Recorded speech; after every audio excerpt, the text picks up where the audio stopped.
राधे राधे अथाह YouTube channel पर आपका स्वागत है।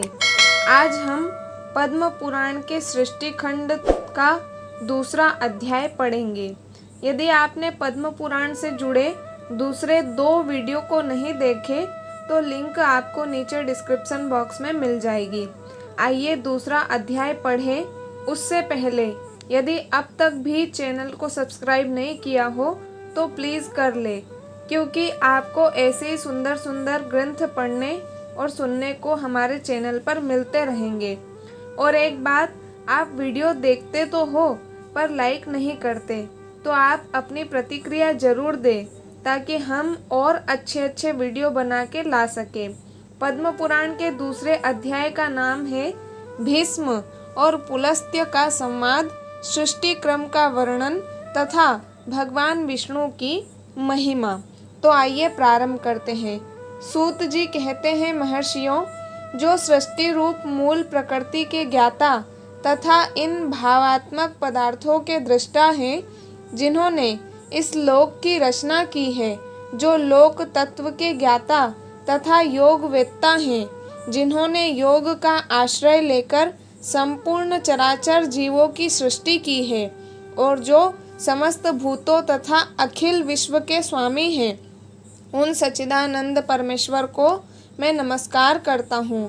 फिर ब्रह्मा, महादेव, इंद्र, अन्य लोकपाल तथा सूर्य देव को एकाग्र चित्त से नमस्कार करके ब्रह्म स्वरूप वेदव्यास जी को प्रणाम करता हूँ। उन्हीं से इस पुराण विद्या को प्राप्त करके मैं आपके समक्ष प्रकाशित करता हूँ, जो नित्य सत स्वरूप अव्यक्त एवं सबका कारण है। वह ब्रह्म ही महतत्व से लेकर विशेष पर्यंत विशाल ब्रह्मांड की सृष्टि करता है। यह विद्वानों का निश्चित सिद्धांत है। सबसे पहले हिरण्यमय तेजोमय अंड में ब्रह्मा जी का प्रादुर्भाव हुआ। वह अंड सब और जल से घिरा है। जल के बाहर तेज का घेरा और तेज के बाहर वायु का आवरण है।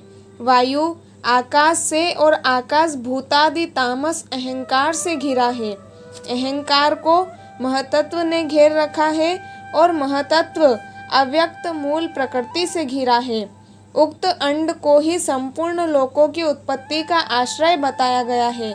इसके सिवा इस पुराण में नदियों और पर्वतों की उत्पत्ति का बारंबार वर्णन आया है। मनवंतरों और कल्पों का भी संक्षेप में वर्णन है। पूर्व काल में ब्रह्मा जी ने महात्मा पुलस्त्य को इस पुराण का उपदेश दिया था। फिर पुलस्त्य ने इसे गंगा द्वारा हरिद्वार में भीष्म जी को सुनाया था। इस पुराण का पठन, श्रवण तथा विशेषतः स्मरण धन, यश और आयु को बढ़ाने वाला एवं संपूर्ण पापों का नाश करने वाला है। जो द्विज अंगों और उपनिषदों सहित 4 वेदों का ज्ञान रखता है, उसकी अपेक्षा वह अधिक विद्वान है जो केवल इस पुराण का ज्ञाता है। इतिहास और पुराणों के सहारे ही वेद की व्याख्या करनी चाहिए, क्योंकि वेद अल्पज्ञ विद्वान से यह सोचकर डरता रहता है कि कहीं यह मुझ पर प्रहार न कर बैठे, अर्थ का अनर्थ न कर बैठे। तात्पर्य यह है कि पुराणों का अध्ययन किए बिना वेदार्थ का ठीक ज्ञान नहीं होता। यह सुनकर ऋषियों ने सूत जी से पूछा, मुने, भीष्म जी के साथ पुलस्त्य ऋषि का समागम कैसे हुआ? पुलस्त्य मुनि तो ब्रह्मा जी के मानस पुत्र हैं। मनुष्यों को उनका दर्शन होना दुर्लभ है। महाभाग, भीष्म जी को जिस स्थान पर और जिस प्रकार पुलस्त्य जी का दर्शन हुआ, वह सब हमें बतलाइए। सूत जी ने कहा, महात्माओं, साधुओं का हित करने वाली विश्व पावनी महाभागा गंगा जी जहाँ पर्वतमालाओं को भेद कर बड़े वेग से बाहर निकली है, वह महान तीर्थ गंगा द्वार के नाम से विख्यात है। पितृभक्त भीष्म जी वहीं निवास करते थे। वे ज्ञानोपदेश सुनने की इच्छा से बहुत दिनों से महापुरुषों के नियम का पालन करते थे। स्वाध्याय और तर्पण के द्वारा देवताओं और पितरों की तृप्ति तथा अपने शरीर का शोषण करते हुए भीष्म जी के ऊपर भगवान ब्रह्मा बहुत प्रसन्न हुए।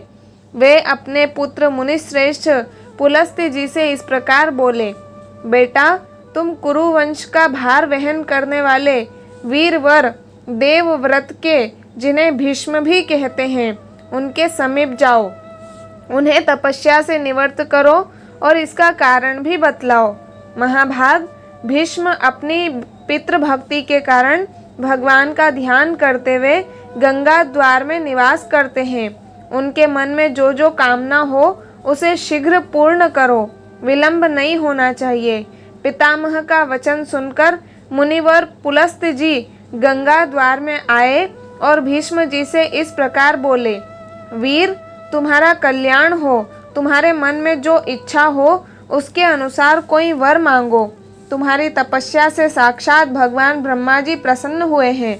उन्होंने ही मुझे यहाँ भेजा है। मैं तुम्हें मनोवांछित वरदान दूंगा। पुलस्त्य जी का वचन मन और कानों को सुख पहुँचाने वाला था। उसे सुनकर भीष्म ने आंखें खोल दी और देखा पुलस्त्य जी सामने खड़े हैं। उन्हें देखते ही भीष्म जी उनके चरणों पर गिर पड़े। उन्होंने अपने संपूर्ण शरीर से पृथ्वी का स्पर्श करते हुए उन मुनिश्रेष्ठ को साष्टांग प्रणाम किया और कहा, भगवान, आज मेरा जन्म सफल हो गया।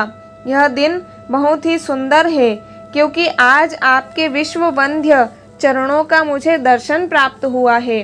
आज आपने दर्शन दिया और विशेषतः मुझे वरदान देने के लिए गंगा जी के तट पर पदार्पण किया। इतने से ही मुझे अपनी तपस्या का सारा फल मिल गया। यह कुश की चटाई है, इसे मैंने अपने हाथों बनाया है और जहाँ तक हो सका है इस बात का भी प्रयत्न किया है कि यह बैठने वाले के लिए आराम देने वाली हो। अतः आप इस पर विराजमान हो। यह पलाश के दोने में अर्घ्य प्रस्तुत किया गया है।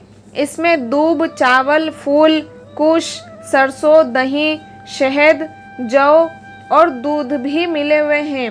प्राचीन काल के ऋषियों ने यह अष्टांग अर्घ्य ही अतिथि को अर्पण करने योग्य बतलाया है। अमित तेजस्वी भीष्म के ये वचन सुनकर ब्रह्मा जी के पुत्र पुलस्त्य मुनि कुशासन पर बैठ गए। उन्होंने बड़ी प्रसन्नता के साथ पाद्य और अर्घ्य स्वीकार किया। भीष्म जी के शिष्टाचार से उन्हें बड़ा संतोष हुआ। वे प्रसन्न होकर बोले, महाभाग, तुम सत्यवादी, दानशील और सत्य प्रतिज्ञ राजा हो। तुम्हारे अंदर लज्जा, मैत्री और क्षमा आदि सद्गुण शोभा पा रहे हैं। तुम अपने पराक्रम से शत्रुओं को दमन करने में समर्थ हो। साथ ही धर्मज्ञ, कृतज्ञ, दयालु, मधुरभाषी, सम्मान के योग्य पुरुषों को सम्मान देने वाले, विद्वान, ब्राह्मण, भक्त तथा साधुओं पर स्नेह रखने वाले हो। वत्स, तुम प्रणाम पूर्वक मेरी शरण आए हो, अतः मैं तुम पर बहुत प्रसन्न हूँ। तुम जो चाहो पूछो, मैं तुम्हारे प्रत्येक प्रश्न का उत्तर दूंगा। भीष्म जी ने कहा, भगवान, पूर्व काल में भगवान ब्रह्मा जी ने किस स्थान पर रहकर देवताओं आदि की सृष्टि की थी, यह मुझे बताइए।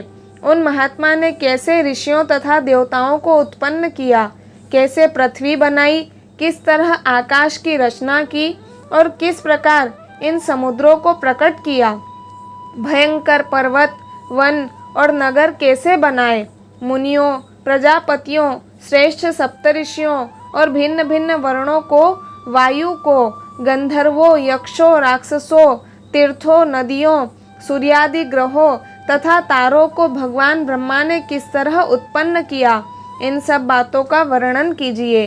पुलस्त्य जी ने कहा, पुरुष श्रेष्ठ, भगवान ब्रह्मा साक्षात परमात्मा है। वे पर से भी पर तथा अत्यंत श्रेष्ठ हैं। उनमें रूप और वर्ण आदि का अभाव है। वे यद्यपि सर्वत्र व्याप्त हैं, तथापि ब्रह्म रूप से इस विश्व की उत्पत्ति करने के कारण विद्वानों के द्वारा ब्रह्मा कहलाते हैं। उन्होंने पूर्व काल में जिस प्रकार सृष्टि रचना की वह सब मैं बता रहा हूँ, सुनो। सृष्टि के प्रारंभ काल में जब जगत के स्वामी ब्रह्मा जी कमल के आसन से उठे, तब सबसे पहले उन्होंने महतत्व को प्रकट किया। फिर महतत्व से वैकारिक, सात्विक तेजस राजस तथा भूतादि रूप तामस 3 प्रकार का अहंकार उत्पन्न हुआ, जो कर्मेंद्रियों सहित 5 ज्ञानेंद्रियों तथा पंचभूतों का कारण है। पृथ्वी, जल, तेज, वायु और आकाश ये 5 भूत हैं। इनमें से एक एक के स्वरूप का क्रमशः वर्णन करता हूँ। भूतादि नामक तामस अहंकार ने विकृत होकर शब्द तन्मात्रा को उत्पन्न किया। उससे शब्द गुण वाले आकाश का प्रादुर्भाव हुआ। भूतादि तामस अहंकार ने शब्द तन्मात्रा रूप आकाश को सब ओर से आच्छादित किया। तब शब्द तन्मात्रा रूप आकाश ने विकृत होकर स्पर्श तन्मात्रा की रचना की। उससे अत्यंत बलवान वायु का प्राकट्य हुआ, जिसका गुण स्पर्श माना गया है। तदंतर आकाश से आच्छादित होने पर वायु तत्व में विकार आया और उसने रूप तन्मात्रा की सृष्टि की। वह वायु से अग्नि के रूप में प्रकट हुई। रूप उसका गुण कहलाता है। तत्पश्चात स्पर्श तन्मात्रा वाले वायु ने रूप तन्मात्रा वाले तेज को सब ओर से आवृत किया। इससे अग्नि तत्व ने विकार को प्राप्त होकर रस तन्मात्रा को उत्पन्न किया। उससे जल की उत्पत्ति हुई, जिसका गुण रस माना गया है।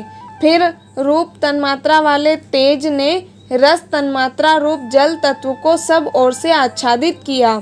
इससे विकृत होकर जल तत्व ने गंध तन्मात्रा की सृष्टि की, जिससे यह पृथ्वी उत्पन्न हुई।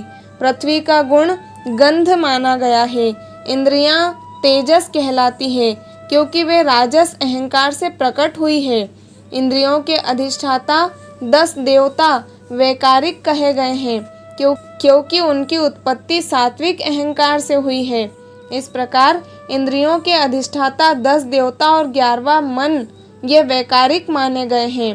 त्वचा, चक्षु, नासिका, जिह्वा और श्रोत्र ये 5 इंद्रियां शब्दादि विषयों का अनुभव कराने के साधन हैं। अतः इन 5 को बुद्धि युक्त अर्थात ज्ञानेंद्रिय कहते हैं।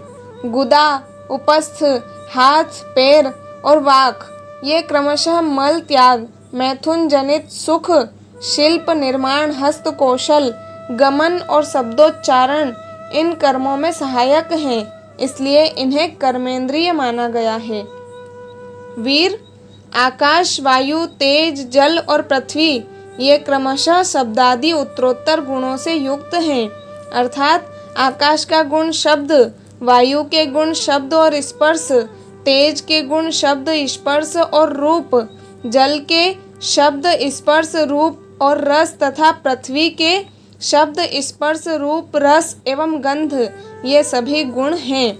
उक्त 5 भूत शांत, घोर और मूढ़ हैं, अर्थात सुख, दुख और मोह से युक्त हैं। अतः ये विशेष कहलाते हैं। ये 5 भूत अलग अलग रहने पर भिन्न भिन्न प्रकार की शक्तियों से संपन्न हैं। अतः परस्पर संगठित हुए बिना, पूर्णतया मिले बिना ये प्रजा की सृष्टि करने में समर्थ न हो सके।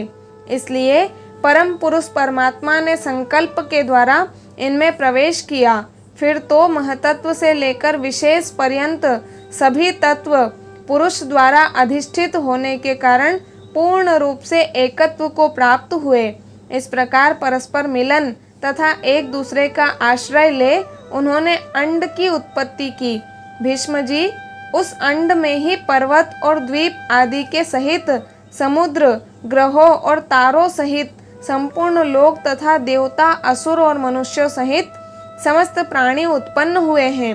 वह अंड पूर्व की अपेक्षा 10 गुने अधिक जल, अग्नि, वायु, आकाश और भूतादि अर्थात तामस अहंकार से आवृत है। भूतादि महतत्व से घिरा है तथा इन सबके सहित महतत्व भी अव्यक्त, प्रधान या मूल प्रकृति के द्वारा आवृत है। भगवान विष्णु स्वयं ही ब्रह्मा होकर संसार की सृष्टि में प्रवृत्त होते हैं तथा जब तक कल्प की स्थिति बनी रहती है तब तक वे ही युग युग में अवतार धारण करके समूची सृष्टि की रक्षा करते हैं। वे विष्णु सत्व गुण धारण किए रहते हैं। उनके पराक्रम की कोई सीमा नहीं है। राजेंद्र, जब कल्प का अंत होता है तब वे ही अपना तमह प्रधान रौद्र रूप प्रकट करते हैं और अत्यंत भयानक आकार धारण करके संपूर्ण प्राणियों का संहार करते हैं। इस प्रकार सब भूतों का नाश करके संसार को एकार्णव के जल में निमग्न कर वे सर्व रूपधारी भगवान स्वयं शेष नाग की सैया पर शयन करते हैं। फिर जागने पर ब्रह्मा का रूप धारण करके वे नए सिरे से संसार की सृष्टि करने लगते हैं। इस तरह एक ही भगवान जनार्दन सृष्टि पालन और संहार करने के कारण ब्रह्मा विष्णु तथा शिव नाम धारण करते हैं। वे प्रभु स्रष्टा होकर स्वयं अपनी ही सृष्टि करते हैं, पालक होकर पालनीय रूप से अपना ही पालन करते हैं और संहारकारी होकर स्वयं अपना ही संहार करते हैं। पृथ्वी, जल, तेज, वायु और आकाश सब वे ही हैं, क्योंकि अविनाशी विष्णु ही सब भूतों के ईश्वर और विश्व रूप हैं। इसलिए प्राणियों में स्थित सर्ग आदि भी उन्हीं के सहायक हैं। तो बंधुओं, इस प्रकार से हमने सृष्टि खंड के दूसरे अध्याय को पढ़ा। आपने इसके अंतर्गत पंच तत्व, उनके गुण, कर्मेंद्रियों और ज्ञानेंद्रियों के गुण सहित सारा वृत्तांत विस्तार से श्रवण किया है। बंधुओं, आज के पाठ से ही भीष्म जी और पुलस्त जी का संवाद भी संपूर्ण पद्म पुराण के साथ साथ चलेगा। आज के पाठ में कुछ विशेष प्रश्न नहीं हैं, इसलिए हम कल फिर नेक्स्ट वीडियो के साथ में मिलते हैं। तब तक के लिए सभी को राधे राधे।